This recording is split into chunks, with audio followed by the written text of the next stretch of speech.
নমস্কার বন্ধুরা, welcome to এসটিউনিক sports. বন্ধুরা, এই ভিডিওতে আমরা কথা বলবো ইস্ট বেঙ্গলকে নিয়ে। সিএফএল চ্যাম্পিয়ন হওয়ার বড় সুযোগ কিন্তু বিনো জর্জের ছেলেদের কাছে রয়েছে। তো কিভাবে ইস্ট বেঙ্গল সিএফএল চ্যাম্পিয়ন হতে পারে সেই নিয়ে তোমাদের কথা বলবো। কবে, কখন, কোথায় ম্যাচ রয়েছে সেই নিয়ে আলোচনা করব। কি জঘন্য সিদ্ধান্ত সিএফএলকে নিয়ে নেওয়া হয়েছে সেটা শুনলে জাস্ট তোমরা অবাক হয়ে যাবে। সেই নিয়েও কিন্তু আমরা কথা বলে নেব এই ভিডিওতে। খুবই ইন্টারেস্টিং ভিডিও হবে, শুরু থেকে শেষ পর্যন্ত দেখো। আর ভিডিও ভালো লাগলে সকলে একটু লাইক শেয়ার করে দিও। আর যারা চ্যানেলে প্রথমবারের জন্য এসেছো মনে করে চ্যানেলটাকে সাবস্ক্রাইব করে নিও, তাহলে প্রিয় দলের খেলার সমস্ত আপডেট তোমরা এখানে পেয়ে যাবে।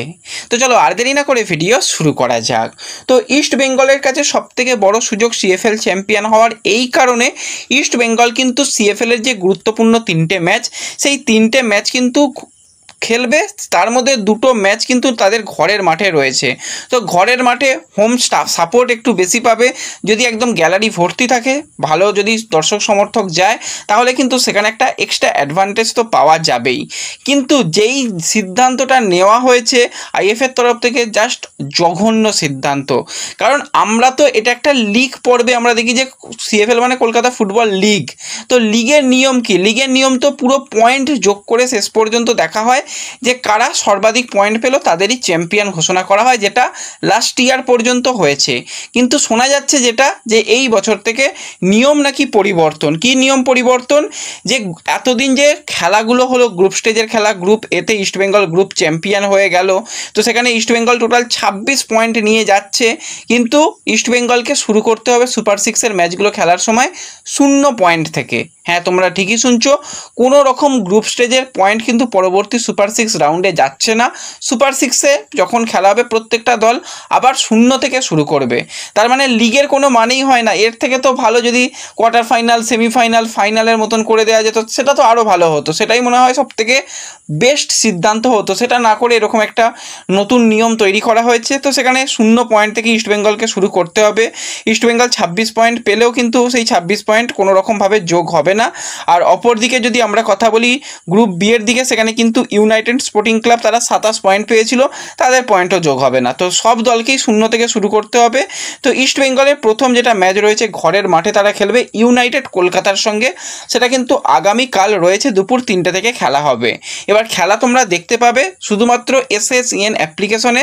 সেখানে সাবস্ক্রিপশন নিয়ে খেলা দেখতে হবে। এছাড়া যদি কোনো রকম কিছু ব্যবস্থা থাকে সেটা আমাদের সোশ্যাল মিডিয়া পেজে শেয়ার করে দেবো, সেটা পরের কথা। কিন্তু তোমাদের সাবস্ক্রিপশন নিয়ে দেখতে হবে। আর যদি শুধু এই সুপার সিক্সের ম্যাচগুলো দেখতে চাও, সেখানেও কিন্তু ভাই অনেক টাকাই সাবস্ক্রিপশন নিতে হবে। মানে সিএফএলে এত বেশি টাকার সাবস্ক্রিপশন লাগছে কিছু বলার নেই। আর অন্যান্য আমরা যদি ফ্যান করে দেখি, তো সেখানে এত ভাই সাবস্ক্রিপশন লাগে না। এটা কিন্তু পরের সিজন থেকে আইএফএকেও ভাবতে হবে যে এত টাকা দিয়ে সাবস্ক্রিপশন নিয়ে খেলা দেখা, যেখানে অর্ধেক সময় খেলা আটকে যায়। এবং যদি টেলিকাস্ট কোয়ালিটি বলি, সেটাও খুবই খারাপ। তাও ওইভাবেই খেলতে হচ্ছে, কিছু করার নেই, জঘন্য ব্যাপার। তো তারপরে যেটা গুরুত্বপূর্ণ ম্যাচ, ইস্টবেঙ্গল 14 তারিখে খেলবে ডায়মন্ড হারবারের সঙ্গে, সেটা কিশোর ভারতীতে। এবং 22 তারিখে কিন্তু ইউনাইটেডের মুখোমুখি হবে ইস্টবেঙ্গল ঘরের মাঠে। তার মানে ইস্টবেঙ্গল গ্রুপ এ থেকে কোনো রকম গ্রুপ এর দলের সঙ্গে আর খেলা হবে না। ইস্টবেঙ্গলকে কিন্তু পরবর্তী গ্রুপ বি এর যে 3টে দল তাদের বিরুদ্ধে খেলতে হবে। এবং ইস্টবেঙ্গলের গ্রুপে যারা 2 নম্বর বা 3 নম্বর পজিশনে শেষ করেছিল, সুরুচি বা কলকাতা কাস্টমস, তাদের ক্ষেত্রেও নিয়ম এক, তারাও কিন্তু অন্য যে গ্রুপে তাদের দলের বিরুদ্ধে খেলবে।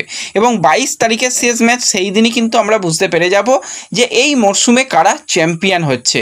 হ্যাঁ, আগের মরশুমের কারা চ্যাম্পিয়ন অবশ্যই কিন্তু কমেন্টে জানিও ট্রফি কারা পেয়েছে। ভাই কেউ ট্রফিই পায়নি, আগের মরশুমের এখনও চ্যাম্পিয়ন ঘোষণাই হয়নি। যাই হোক, সেসব আমরা ভেবেচিন্তে লাভ নেই।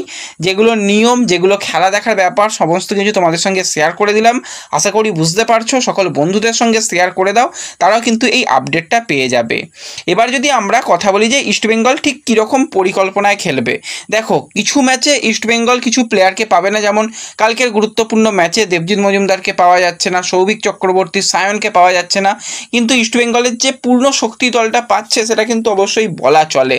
সেখানে আইএসএল এক্সপিরিয়েন্স বেশ কিছু প্লেয়ারকে দিয়ে কিন্তু ইস্টবেঙ্গল এই সুপার সিক্স রাউন্ড খেলবে এবং সিনিয়র দলের অনেক ফুটবলারকে কিন্তু রেজিস্টার করানো হবে। তো যদি আমরা এই যে 3টে ম্যাচের জন্য বেস্ট প্লেয়িং 11 নিয়ে কথা বলি, তো গোলের তলায় তো আমি দেবজিৎকেই দেখতে চাই। তবু প্রথম ম্যাচে যেহেতু দেবজিৎ খেলতে পারবে না, সেখানে কিন্তু খুব ভালোভাবে আদিত্যকে প্রস্তুত রাখা হয়েছে এছাড়া গৌরবকেও কিন্তু রেডি রাখা হচ্ছে। তো আদিত্যকেই হয়তো গোলের তলায় দেখা যাবে। এবার 6 জন বঙ্গ সন্তানকে কিন্তু খেলাতে হবে। ডিফেন্স লাইনে সেক্ষেত্রে চাকু মান্ডির সঙ্গে প্রভাতকে সেন্টার ব্যাকে রেখে 2 সাইড ব্যাকে, একদিকে বিক্রম প্রধান, অপরদিকে সুমন দে, একদম কিন্তু তাদের এই যে 4 ডিফেন্স ফরমেশনে বিনয় জর্জ তাদের দলকে নামাবে।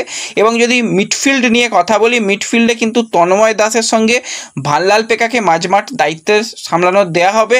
এবং দুটো উইংয়ে একদিকে কিন্তু অবশ্যই আমি পরবর্তী সময় সায়ন এবং ভিষ্ণুকে দেখতে চাই, যেহেতু সায়নকে পাওয়া যাচ্ছে না। তো একদিকে জেসিন, সেও কিন্তু সুস্থ হয়ে গেছে, জেসিন এবং ভিষ্ণুকে শুরু করানো হোক। এবং স্ট্রাইকার পজিশনে জোড়া স্ট্রাইকার, কারণ সিএফএলের এই যে গুরুত্বপূর্ণ ম্যাচগুলোতে গোল করতে হবে। একা যে কোনো প্লেয়ারই খেলুক না কেন, ডেভিড রয়েছে, জেসিন রয়েছে বা মনোতোষ রয়েছে, তাদের একাকে রেখে হবে না, জোড়া স্ট্রাইকারে খেলতে হবে।